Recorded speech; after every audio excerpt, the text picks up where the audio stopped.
दोस्तों नमस्कार, मेरा नाम रविंद्र सिंह मंद्रवाल। आपने मेरे को अब तक कविताओं में देखा है और वीडियो रील्स के माध्यम से देखा है। अब मेरे पास आज से नया वीडियो बनाने जा रहा हूँ मैं। तो जो मेरे पास जानकारी है किसी भी क्षेत्र की, उससे वीडियो बनाऊंगा और आपको वो वीडियो डालूंगा। तो आशा करता हूँ आपको पसंद आएगा और आप लाइक करेंगे, कमेंट करेंगे और शेयर करेंगे। तो आज का टॉपिक है हमारा सैलरी। सैलरी क्या चीज़ है और ये कितने प्रकार की होती है। सैलरी बोले तो पगार, कहीं पगार बोली जाती है, कहीं तनख्वाह बोली जाती है, कहीं वेतन बोला जाता है। तो आज हम सैलरी की बात करेंगे और सैलरी पे चर्चा करेंगे कि ये सैलरी आखिर भला क्या है। सैलरी के बारे में आज हम चर्चा करेंगे। तो आपके द्वारा किसी कंपनी या किसी एम्प्लॉयर के यहाँ जो भी कार्य किया जाता है उसके बदले में जो आपको पैसा दिया जाता है या पे किया जाता है वो सैलरी कहलाती है। आपकी सैलरी कहलाता है। आपने किसी भी कंपनी में जो भी कार्य किया उसके बदले आपको जो पारिश्रमिक मिलता है या जो पे मिलता है वो आपकी सैलरी कहलाती है। और ये सैलरी कितने प्रकार की होती है इस बारे में हम चर्चा करेंगे। तो सैलरी मेनतः 3-4 प्रकार की होती है। ग्रॉस सैलरी होती है, बेसिक सैलरी होती है और नेट सैलरी या इन हैंड सैलरी या टेक होम सैलरी होती है। तो इसके बारे में हम चर्चा करेंगे। सीटीसी सैलरी क्या है, ग्रॉस सैलरी क्या है, बेसिक सैलरी क्या है और नेट सैलरी क्या है। सबसे पहले बात करते हैं सीटीसी सैलरी की। सीटीसी सैलरी होती है आपकी ग्रॉस प्लस अन्य जो खर्चे हैं। जो आपकी ग्रॉस सैलरी होती है उसके अतिरिक्त जितने भी खर्चे आपके किसी कंपनी में होते हैं वो सीटीसी सैलरी कहलाती है। अन्य खर्चे बोले तो आपके कपड़े हो गए, जूते हो गए, ड्रेस और खाना हो गया और पीएफ हो गया, बोनस हो गया, जितने भी आपके खर्चा होता है। सीटीसी का मतलब होता है कॉस्ट टू द कंपनी। एक कंपनी का आपके ऊपर जितना भी सारा खर्चा होता है वो सीटीसी सैलरी कहलाती है। और दूसरी है ग्रॉस सैलरी। ग्रॉस सैलरी में आपका जो आपका बेसिक सैलरी प्लस जितने भी आपके भत्ते मिलते हैं उन भत्तों को मिलाकर और बेसिक सैलरी को मिलाकर जो भी आपका टोटल अमाउंट बनता है वो आपका ग्रॉस सैलरी में आता है। तीसरा है बेसिक सैलरी। बेसिक सैलरी आपकी जो है जिससे आपका पीएफ कटता है वो आपकी बेसिक सैलरी में आती है। तो वो बेसिक सैलरी का 12% आपका पीएफ कटता है। तो वो आपकी बेसिक सैलरी होती है जिसका 12% पीएफ कटता है। चौथा और लास्ट है नेट सैलरी। नेट सैलरी इसको इन हैंड सैलरी भी कहा जाता है और टेक होम सैलरी भी कहा जाता है। इन हैंड सैलरी बोले तो जो आपके अकाउंट में आती है कट के, जिससे सारा कट कुटा के जो आपकी बैंक अकाउंट में सैलरी आती है वो in hand salary, take home salary या नेट सैलरी होती है। और इसके अतिरिक्त कुछ तो वो टीडीएस सैलरी होती है। तो जहां आपका टैक्स कटता है, यदि आपका टैक्स नहीं कटता है तो आपके उसमें वो शो नहीं होगी। जितने भी प्रकार की सैलरी बताई है मैंने, एक सीटीसी सैलरी होगी, ग्रॉस सैलरी होगी, बेसिक सैलरी होगी और नेट सैलरी होगी। इसको हम कैसे कैसे जांचते हैं, कैसे कैसे देखते हैं, कैसे हमें पता लगेगा कि कौन सी ग्रॉस सैलरी है, कौन सी सीटीसी सैलरी है, कौन सी बेसिक सैलरी है, कौन सी नेट सैलरी है। तो उसका मैं एक एग्जाम्पल दूंगा यहाँ पे। सीटीसी तो मैंने कहा कि जितने भी ग्रॉस प्लस जितने भी सारे खर्चे होते हैं एक एम्प्लॉय के ऊपर कंपनी के, वो सीटीसी सैलरी होती है। जैसे अगर किसी की ग्रॉस सैलरी 30,000 है तो उसका सीटीसी सैलरी हो सकता है 40,000 हो सकता है 45,000 हो सकता है 50 हो और हो सकता है 60 हो। तो सीटीसी सैलरी बोले तो ग्रॉस सैलरी प्लस जितने भी सारे खर्चे हैं जितने भी खर्चे हैं। अब आते हैं ग्रॉस सैलरी पे। ग्रॉस सैलरी में कई प्रकार के अलाउंसेस और बेसिक सैलरी का जो मिक्स होता है वो ग्रॉस सैलरी कहलाती है। तो बेसिक उसमें ग्रॉस सैलरी में आपका basic FDA, DA, BDA, convenience, grade allowance, medical allowance, HRA, incentive, attendance, night shift allowance, over time और भी बहुत कुछ हो सकता है। अन्य कंपनियों के ये कंपनी टू कंपनी अलग अलग सबका मानक है। किसी में कोई हो सकता है, किसी में कोई, एक कंपनी में दूसरा मानक हो, दूसरी कंपनी में दूसरा मानक हो, तो उसमें नहीं जाएंगे। तो हम बात करेंगे सैलरी स्लिप की। सैलरी स्लिप में टोटल जोड़ के हम देखेंगे कौन कितना मद में है। तो यह आएगा सबसे पहले आपका अगर नंबर 1 पे है बेसिक सैलरी आपकी 3712,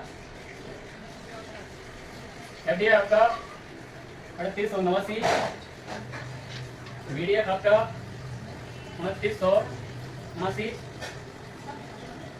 कन्वीनियंस अलाउंस आपका 1500, ग्रेड अलाउंस आपका 1595, HIDA अलाउंस आपका 300, मेडिकल आपका 300, HRA आपका 2370, इंसेंटिव आपका 7164, अटेंडेंस अलाउंस 160 रुपया, नाइट शिफ्ट अलाउंस आपका 700 रुपया, ओवर टाइम आपका 0 है। तो ये हमारी टोटल सैलरी आएगी। जो भी इसका कैलकुलेशन होगा, इसका टोटल अमाउंट जो होगा वो हमारी ग्रोस सैलरी होगी। अब इसको हमने कैलकुलेशन करके रखा हुआ है, जोड़ करके रखा हुआ है। ये आया है 24,669 रुपया। ये 24,669 रुपया आपकी टोटल जो होगी, ये आपकी ग्रोस सैलरी होगी। ग्रोस सैलरी ये आपकी टोटल ग्रोस सैलरी होगी है। अब बात करते हैं बेसिक सैलरी की। इसमें बेसिक सैलरी क्या है? तो इसमें बेसिक सैलरी आपकी HRA को छोड़ के यहाँ से लेके यहाँ तक आपका जो है, ये आपकी बेसिक सैलरी है। यहाँ से लेके इस क्षेत्र तक जो है आपकी बेसिक सैलरी में काउंट होगा। बेसिक सैलरी में मैंने बताया कि जिस पे PF 12% PF कटता है वो हमारे PF अकाउंट में जाता है, वो बेसिक सैलरी में माना जाता है उसको। जिसपे PF कटता है वो अलाउंस जो है, वो जो जितने भी मद है उसमें, एक बेसिक हो गया, DA FDA हो गया, कंटिन्यूअस ग्रेड अलाउंस हो गया, SDA हो गया, मेडिकल हो गया, और इतना नीचे जो है ये आपका अन्य अलाउंस में आ जाएगा। ये आपके इसमें नहीं चलेंगे तो इतना आपका ये बेसिक हो गया। तो इन सब का अगर यहाँ तक हम योग करेंगे, यहाँ तक अगर योग करेंगे तो इसका 12% PF में जाना चाहिए। देखिए हमारे ये 24,669 हो गया ग्रोस सैलरी। अब हम आपको दिखाएंगे, ये सारे हट जाएंगे इसमें से। अब हम इनका अगर योग करें, 9 5 10 9 23 2 25 0 9 7 8 24 25 8 2 27 3 6 5 15 6 16 16 9 25 8 33 7 40 और 2 42 2 4 7 3 10 और 4 14 14,275 रुपया जो है आपकी बेसिक सैलरी में आएगा। ये यहाँ से लेके यहाँ तक आपका, ये आपकी आपका PF कटा है 1713 रुपया। ये और कंपनी का कंट्रीब्यूशन इसमें EPS में 1189 रुपया 11 पैसा और PF में 523 रुपया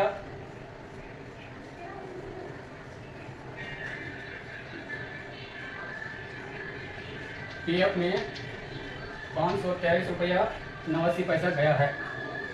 अब ये कैसे कैसे गया है इसका कैलकुलेशन करेंगे। ये हमारी बेसिक सैलरी है। मैंने बताया कि बेसिक सैलरी का 12% हमारे PF में जाता है। तो ये बेसिक सैलरी है 14,275 गुणा 12/100। इस तरीके से आप इसका परसेंटेज निकाल लेंगे तो ये जाके होता है 1713 रुपया। ये आपका PF सीधा आपके PF अकाउंट में 1713 रुपये जाएगा। कंपनी की तरफ से अगर बात करें तो कंपनी की तरफ से जो अमाउंट पड़ता है 1713 रुपया कटा है। आपका अगर PF कटा है तो कंपनी भी 1713 रुपया देती है। लेकिन आपका जो 1713 रुपया आपके डायरेक्ट अकाउंट में जाता है, कंपनी का दो भागों में बढ़ के जाता है। कंपनी का PF में कंपनी का जो शेयर होता है वो 3.67% जाता है, और आपके जो पेंशन फंड में है कंपनी का पैसा उसमें 8.33% जो है आपके पेंशन में जाता है कंपनी के हिस्से से। तो उसका कैलकुलेशन करेंगे 14,275 इसका 12%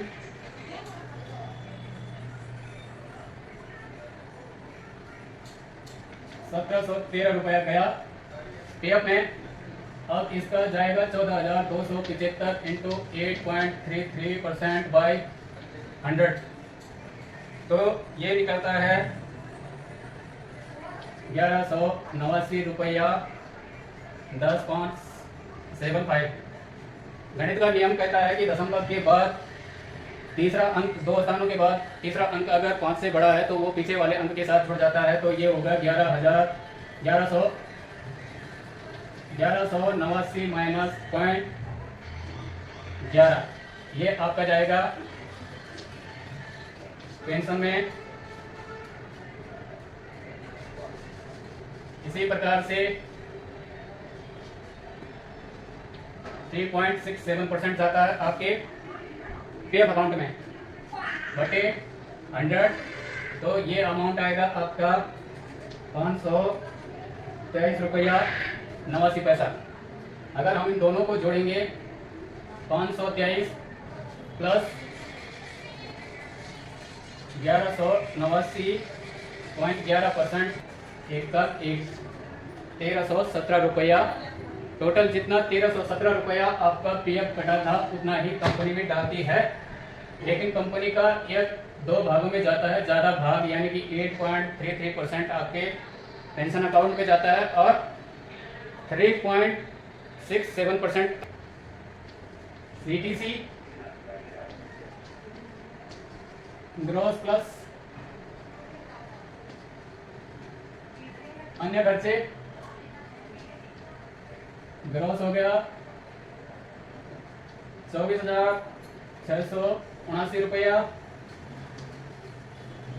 बेसिक हो गया 14,275 रुपया और नेट सैलरी हो गई है आपकी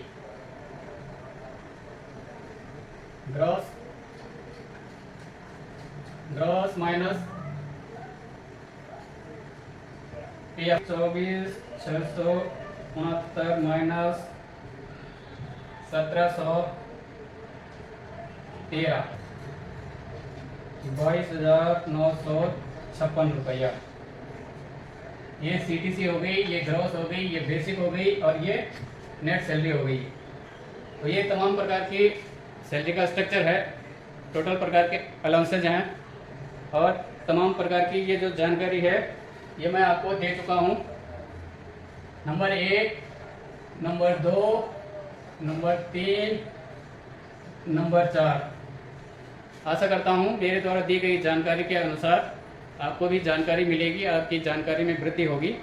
तो अगर आपको लगता है कि ये वीडियो हमारे काम का है तो इसको लाइक करें, शेयर करें, जो जो होता है वो करें। धन्यवाद, नमस्कार।